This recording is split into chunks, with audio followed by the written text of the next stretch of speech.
English पढ़ैया complete रखिहा बेटी गे।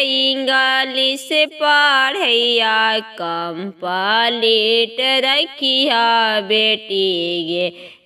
आए तन विश्वजीता दूल्हा टटल सन पूछतन बेटी गे। आए तन विश्वजीता दूल्हा टटल सन पूछतन बेटी गे।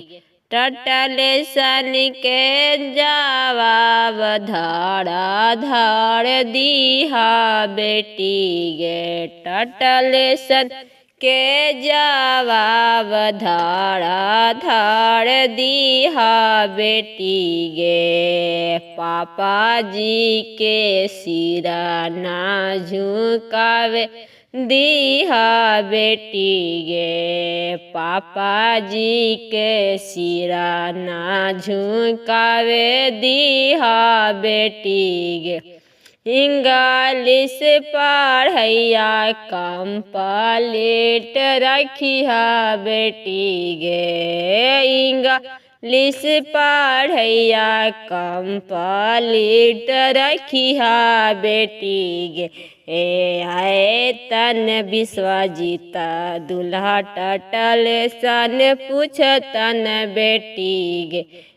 आए तन विश्वजीता दूल्हा टटल सन पूछतन बेटी गे।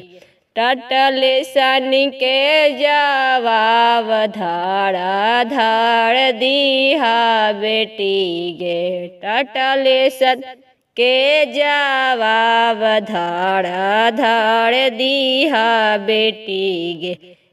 चाचा जी के सिरा ना झुकावे दीहा बेटी गे। चाचा जी के सिरा ना झुकावे दीहा बेटी गे।